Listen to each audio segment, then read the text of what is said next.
Hello everyone. इस video में हम लोग नॉन फेरस मेटल्स के बारे में बात करेंगे। ऐसे मेटल्स जिनके अंदर आयरन के अलावा जो दूसरे मेटल्स होते हैं वो चीफ कॉन्स्टिट्यूएंट हों तो उन्हें हम नॉन फेरस मेटल कहते हैं। नॉन फेरस मेटल की करैक्टरिस्टिक्स ये है कि हम इनको आसानी से फैब्रिकेट कर सकते हैं, जैसे कास्टिंग करनी है, रोलिंग करनी है, फोर्जिंग करनी है, वेल्डिंग करनी है, मशीनिंग करनी है। ये कोरोजन को अच्छे से रेजिस्ट करते हैं। इनकी इलेक्ट्रिकल थर्मल कंडक्टिविटी जो है काफ़ी अच्छी होती है। ये लाइटिंग वेट होते हैं। वहीं हम लोग नॉन फेरस मेटल के टाइप्स या उनके एलॉयज के बारे में बात करेंगे। सबसे पहले आपका एल्यूमिनियम आता है। नॉन फेरस मेटल्स में आपका एल्यूमिनियम आता है। एल्यूमिनियम जो है वो एक वाइट मेटल होता है जिसको आप ऑक्साइड्स के ऊपर इलेक्ट्रिकल प्रोसेसेस करके आप प्रोड्यूस करते हैं। यहाँ पे ऑक्साइड्स की बात करी जाए तो आप एल्यूमिना ऑक्साइड के ऊपर इलेक्ट्रिकल प्रोसेसेस करते हैं जिनसे कि आपको एल्यूमिनियम मिलता है। इसको मेनली क्ले मिनरल से भी प्रिपेयर किया जाता है, जैसे बॉक्साइट जो है वो आपका क्ले मिनरल है जिससे कि आप एल्यूमिनियम को प्रिपेयर करते हैं। वहीं अगर हम एल्यूमिनियम की बात करें तो ये लाइट इन वेट होता है। ये लाइट वेट होता है। इसकी स्पेसिफिक ग्रेविटी जो है वो 2.7 होती है और मेल्टिंग पॉइंट जो है वो 660 डिग्री सेल्सियस होता है। अगर हम इसकी प्योर स्टेट की बात करें तो ये मेटल बहुत ही वीक होता है, सॉफ्ट होता है। ज़्यादातर पर्पसेस में ये वीक और सॉफ्ट ही यूज़ किया जाता है। पर लेकिन अगर इसको दूसरे एलॉयज के साथ थोड़ी बहुत क्वांटिटी में ऐड कर दिया जाए तो ये हार्ड और रिजिड बन जाता है। इसको हम लोग ब्लैंक भी कर सकते हैं, फोम भी कर सकते हैं, ड्रोम भी कर सकते हैं, टर्न भी कर सकते हैं, कास्ट भी कर सकते हैं, फोर्ज भी किया जा सकता है और डाई कास्टिंग भी इसकी की जा सकती है। इसकी इलेक्ट्रिकल कंडक्टिविटी जो है वो बहुत अच्छी होती है, जो कि इसकी मेन प्रॉपर्टी है। इसको ओवरहेड केबल्स के लिए भी यूज़ किया जाता है। ये कोरोजन रेजिस्टेंट होता है, नॉन टॉक्सिक होता है, जिसकी वजह से इसको हम लोग कुकिंग यूटेंसिल, ऑर्डिनरी कंडीशन में कुकिंग यूटेंसिल्स बनाने के लिए यूज़ कर सकते हैं। इसको मेनली एयरक्राफ्ट और ऑटोमोबाइल कंपोनेंट्स में यूज़ किया जाता है, जहाँ पे कि आपको वेट को बचाना होता है, मतलब वेट कम रखना होता है। तो अपने आप में आपका एल्यूमिनियम जो है बहुत ही लाइट वेट है, तो इसलिए हम इनको एयरक्राफ्ट और ऑटोमोबाइल कंपोनेंट्स में यूज़ करते हैं, जो कि इसकी एडवांटेज बन जाती है। अगर हम इसके एल्यूमिनियम के एलॉयज के बारे में बात करें तो एल्यूमिनियम को हम लोग एक या उससे ज़्यादा कई एलिमेंट्स को ऐड करके इसके एलॉयज फॉर्म कर सकते हैं। इसके एलॉयज के लिए जो एलिमेंट्स हम लोग ऐड करते हैं वो कॉपर है, मैग्नीशियम है, मैग्नीज है, सिलिकॉन है और निकल है। एल्यूमिनियम एलॉयज की बात की जाए तो सबसे पहले आपका जो क्वांटिटीज़ को हम ऐड करते हैं, तो पहले बात करें तो पहले क्या था, ये जब हम लोगों ने इसको प्योर फॉर्म में देखा था तो ये सॉफ्ट और वीक था, पर लेकिन ये एलोइंग एलिमेंट्स ऐड करने पर ये हार्ड हो जाता है और स्ट्रॉन्ग मेटल बन जाता है। ठीक है, लाइट वेट ये फिर भी रिटेन करता है। सबसे पहला एलोय जो है इसका वो ड्यूरेलियम है, जिसको हम ड्यूराल्यूमिन भी कहते हैं।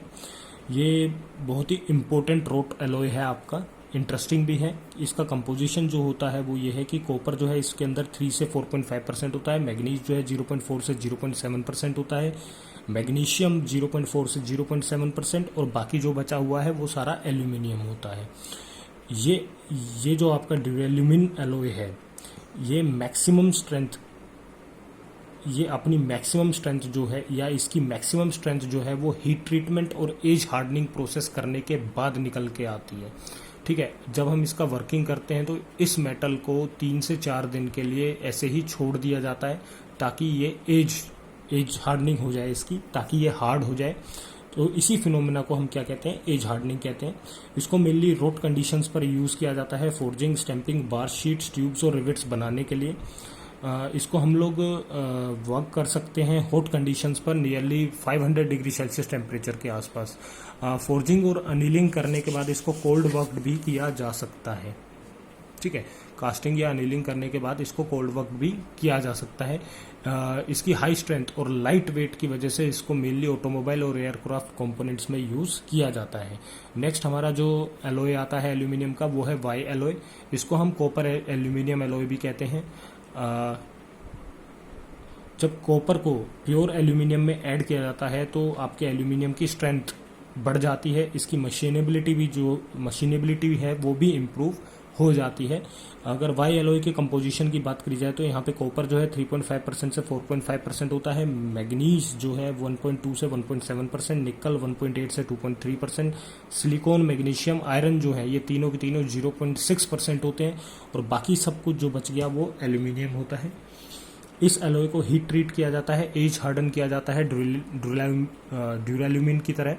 ठीक है। इसका एजिंग प्रोसेस जो है, देखिए ड्यूराल्यूमिन में हमने एजिंग प्रोसेस की बात करी थी, वहाँ पे हमें 3 से 4 दिन लग रहे थे, लेकिन जब हम लोग वाई एलॉय की बात करें, इसकी एजिंग प्रोसेस में हमारा नियरली 5 दिन लगता है, वो भी रूम टेम्परेचर पर हम इसको कैरी आउट करते हैं। इसको मेनली कास्टिंग पर्पसेस के लिए यूज़ किया जाता है। इसको हम फोर्ज कंपोनेंट्स में भी यूज़ कर सकते हैं, जैसे हम ड्यूराल्यूमिन को कर रहे थे। आपका वाई एलॉय जो होता है वो हाई टेम्परेचर्स पर ज़्यादा बेटर स्ट्रेंथ आपको शो करता है। इसको हम लोग एयरक्राफ्ट इंजन्स में भी यूज़ करते हैं, सिलेंडर हेड और पिस्टन्स के लिए। वहीं आगे हम बात करें तो आपका नेक्स्ट एलॉय जो है एल्यूमिनियम का, वो है मैग्नीशियम। मैग्नीशियम की जब बात करते हैं तो इसको आप लोग एल्यूमिनियम के अंदर आप 2% से लेकर 10% मैग्नीशियम ऐड करते हैं वैक्यूम में, फिर उसे आप मेल्ट करते हैं। मेल्ट करने के बाद उसको वैक्यूम में ही कूल किया जाता है 100 से 200 एटमॉस्फेरिक प्रेशर मेंटेन करा के। इसके अंदर 1.75% कॉपर भी होता है। ये बहुत ही लाइट वेट होता है, इसकी मैकेनिकल प्रॉपर्टीज़ बहुत अच्छी होती हैं, जिसकी वजह से इसको मेनली एयरक्राफ्ट और ऑटोमोबाइल कंपोनेंट्स में हम यूज़ करते हैं। फिर लास्ट जो हमारा एलॉय है एल्यूमिनियम का, उसके हम हिंडेलियम कहते हैं। हिंडेलियम जो है वो एल्यूमिनियम और मैग्नीशियम को ऐड करके बनाया जाता है। उसके अंदर थोड़ी बहुत क्वांटिटी आपके क्रोमियम की भी रखी जाती है। इसका ट्रेड नेम जो है वो उसे हम एल्यूमिनियम एलॉय ही कहते हैं, जो कि आपका हिंदुस्तान एल्यूमिनियम कॉरपोरेशन जो है प्रोड्यूस करता है। ये हिंदुस्तान एल्यूमिनियम कॉरपोरेशन जो है वो रेनीकोट यूपी में है। इसको रोल्ड प्रोडक्ट की तरह प्रोड्यूस किया जाता है और मेनली इसको एनोडाइज्ड यूटेंसिल को मैन्युफैक्चर करने के लिए यूज़ किया जाता है। नेक्स्ट हम लोग बात करेंगे दूसरे नॉन फेरस मेटल की, जो कि हमारा कॉपर है। इसको मेनली इंडस्ट्रीज में नॉन फेरस मेटल्स की तरह यूज़ किया जाता है। ये सॉफ्ट होता है, मेलेबल होता है, डक्टाइल मटेरियल है, जो कि रेडिश ब्राउन अपीयरेंस शो इसकी अपीयरेंस जो है वो रेडिश ब्राउन होती है। कलर जो ये शो करता है वो रेडिश ब्राउन होता है। इसकी स्पेसिफिक ग्रेविटी 8.9 है। मेल्टिंग पॉइंट जो है वो 1083 डिग्री सेल्सियस है। ये बहुत ही अच्छा कंडक्टर है इलेक्ट्रिसिटी का। इसको हम लोग ज़्यादातर इलेक्ट्रिक केबल और वायर्स को बनाने के लिए यूज़ करते हैं, इलेक्ट्रिकल मशीनरी के लिए। इलेक्ट्रोटाइपिंग के लिए भी इसको यूज़ किया जाता है अप्लायंसेज में। वहीं कॉइन्स और हाउस होल्ड यूटेंसिल्स बनाने के लिए इसको इलेक्ट्रोप्लेटिंग करके यूज़ किया जाता है। इसको हम लोग कास्ट भी कर सकते हैं, फोर्ज भी कर सकते हैं, रोल भी कर सकते हैं और वायर शेप में भी इसको बना सकते हैं। ये ऑर्डिनरी कंडीशंस पर नॉन कोरोजिव होता है। वेदर को भी ये काफ़ी अच्छे तरीके से रेजिस्ट करता है। कॉपर जो होता है यहाँ पे वो ट्यूब्स की फॉर्म में ज़्यादातर मैकेनिकल इंजीनियरिंग में यूज़ किया जाता है। एम्यूनेशंस बनाने के लिए भी इसका यूज़ होता है। इसके काफ़ी यूज़फुल एलॉयज हम फॉर्म कर सकते हैं, टिन, जिंक, निकल और एल्यूमिनियम इसके अंदर ऐड करके। वहीं जब हम लोग कॉपर एलॉयज की बात करते हैं तो इसको मेनली 2 ग्रुप्स में बांटा गया है। सबसे पहला आपका कॉपर जिंक एलॉय होता है, जिसको आप ब्रास के नाम से जानते हैं। यहाँ पे जिंक जो है आपका वो प्रिंसिपल एलॉइंग मेटल होता है। वहीं जब आप लोग कॉपर टिन एलॉयज की बात करते हैं, दूसरा ग्रुप जो है वो कॉपर टिन एलॉयज का आता है, जिसको कि हम ब्रोंज कहते हैं। यहाँ पे टिन जो है आपका वो प्रिंसिपल एलॉइंग एलिमेंट होता है। वहीं हम सबसे पहले ब्रास की बात करते हैं, यानी कि कॉपर जिंक एलॉय की बात कर लेते हैं। कॉपर जिंक एलॉय को ज़्यादातर यूज़ किया जाता है इंडस्ट्रीज़ में। यहाँ पे हमारे काफ़ी अलग अलग टाइप के ब्रासेस निकल के आते हैं जब हम कॉपर और जिंक की प्रपोर्शन को वेरी कराते हैं। ठीक है, डिपेंड करेगा कि हमारा कॉपर और जिंक हमने कितना लिया, उसी हिसाब से हमारे एक ब्रास की टाइप हमारे पास निकल के आ जाएगी। फंडामेंटली आपका ये जो ब्रास है ये बाइनरी एलॉय होता है। इसके अंदर कॉपर और जिंक दोनों ही 50% की क्वांटिटी में होते हैं। अगर हम इनमें दूसरे एलिमेंट्स की थोड़ी बहुत क्वांटिटी ऐड कर देते हैं तो आपकी ब्रास की प्रॉपर्टीज़ जो है काफ़ी चेंज हो जाती हैं। एग्जाम्पल के तौर पे बात करें कि हम मान लीजिए हमने ब्रास के अंदर यानी कि कॉपर और जिंक के अंदर हमने 1% से लेकर 2% तक लेड ऐड कर दिया, तो उसकी वजह से इसकी मशीनिंग क्वालिटी जो है, ब्रास की मशीनिंग क्वालिटी जो है वो इम्प्रूव हो जाती है। इसकी स्ट्रेंथ जो है वो बढ़ जाती है, कॉपर से ज़्यादा हो जाती है, पर लेकिन थर्मल और इलेक्ट्रिकल कंडक्टिविटी जो है वो कम ही रहती है।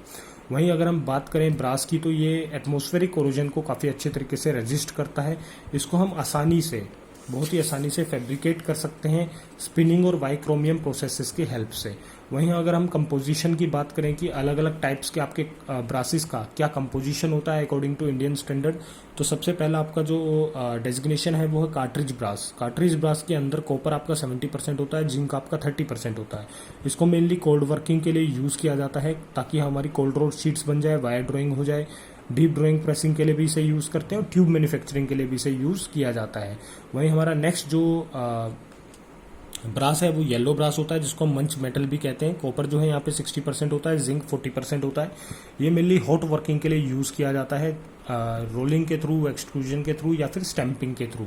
नेक्स्ट हमारा जो टाइप आता है वो है लेडेड ब्रास। लेडेड ब्रास के अंदर आपका कॉपर 62.5% होता है, जिंक 36% होता है, लेड 1.5% होता है। इनको प्लेट्स और ट्यूब्स बनाने के लिए यूज़ किया जाता है। नेक्स्ट हमारा एडमिरल्टी ब्रास आता है जिसमें कॉपर 70% है, जिंक 29% है, टिन 1% है। इसको भी हम लोग प्लेट्स और ट्यूब्स बनाने के लिए ही यूज़ करते हैं। नेक्स्ट आपका जो ब्रास का टाइप आता है वो है नेवल ब्रास। नेवल ब्रास की बात करें तो यहाँ पे कॉपर आपका 59% है, जिंक आपका 40% है और टिन आपका 1% है। इसको मराइन कास्टिंग्स के लिए यूज़ करते हैं। लास्ट आपका है निकल ब्रास। निकल ब्रास को हम जर्मन सिल्वर भी कहते हैं। इसमें कॉपर जो है 60.45%, जिंक 35.20%, निकल 5.35% कंपोजिशन में होता है। इसको मेनली आप walls, plumbing fittings, automobile fitting, type writer parts और म्यूजिकल इंस्ट्रूमेंट्स बनाने के लिए यूज़ करते हैं। आपका जो नेक्स्ट क्लासिफिकेशन है आपके वो है ब्रोंज। ब्रोंज जो है आपका वो कॉपर टिन एलॉय था। ये मेनली इसकी जो यूजफुल रेंज है उसके अंदर 75 से 95% आपका कंपोजिशन में कॉपर होता है, 5 से 25% आपका टिन होता है। ये काफ़ी हार्ड होता है, सरफेस वियर को आसानी से रेजिस्ट करता है। इसको हम वायर्स में शेप और रोल्ड भी कर सकते हैं, रोड्स भी इसकी बना सकते हैं और शीट्स भी बना सकते हैं। इसकी कोरोजन रेजिस्टेंट प्रॉपर्टीज़ काफ़ी अच्छी होती हैं। ये ब्रासिस से ज़्यादा सुपीरियर होते हैं आपकी रेजिस्टेंट प्रॉपर्टीज़ में। अगर हम कॉमन टाइप ऑफ ब्रासिस की बात करें तो सबसे पहले आपका फॉस्फोर ब्रोंज आता है। यहाँ पे क्या होता है, आपके ब्रोंज के अंदर फॉस्फोरस होता है, इसी वजह से इसको हम फॉस्फोर ब्रोंज कहते हैं। आपके फॉस्फोरस जो है इसकी स्ट्रेंथ को इंक्रीज कर देता है, डक्टिलिटी को इंक्रीज कर देता है और कास्टिंग को बहुत ही साउंड बना देता है। इनकी वियरिंग क्वालिटीज़ काफ़ी अच्छी होती हैं, इलास्टिसिटी भी काफ़ी बेटर होती है। ये जो मेटल है ये आपके सोल्ट वाटर कोरोजन को रेजिस्ट करता है। आपके मेटल का जो कंपोजिशन है वो इस चीज़ पे डिपेंड करता है कि आप इसको फोर्जिंग के लिए यूज़ करने वाले हैं, रोट कंडीशन के लिए यूज़ करने वाले हैं या इससे आप कास्टिंग बनाने वाले हैं। अगर हम एक कॉमन टाइप के फॉस्फोर ब्रोंज की बात करें तो उसका कंपोजिशन जो है वो कॉपर 87 से 90% रहेगा, टिन 9 से 10% रहेगा और फॉस्फोरस जो है वो 0.1 से 0.3% रहने वाला है। इसको mainly bearing, worm wheels, gears और मशीन लेड स्क्रूज के नट्स वगैरह बनाने के लिए यूज़ करते हैं। हम पंप पार्ट्स में भी इसे यूज़ करते हैं, लाइनिंग्स में भी यूज़ करते हैं और भी काफ़ी प्रोसेसेस हैं जहाँ पे हम इसे यूज़ करते हैं। स्प्रिंग्स के लिए बहुत ही सूटेबल मटेरियल होता है। वहीं अगर आगे बात करें तो आपका सिलिकॉन ब्रोंज आता है। सिलिकॉन ब्रोंज के अंदर आपका 96% कॉपर होता है, 3% सिलिकॉन होता है और 1% आपका जिंक होता है। ठीक है, और या फिर आप 1% जिंक की जगह उसमें मैग्नीज भी रख सकते हैं। इसकी कोरोजन रेजिस्टेंस प्रॉपर्टीज़ जो होती हैं वो काफ़ी अच्छी होती हैं और हाई स्ट्रेंथ के साथ इसकी स्ट्रेंथ भी क्या होती है, बहुत ज़्यादा होती है। इसको हम कास्ट भी कर सकते हैं, रोल भी कर सकते हैं, स्टैम्प भी कर सकते हैं, फोर्स भी कर सकते हैं।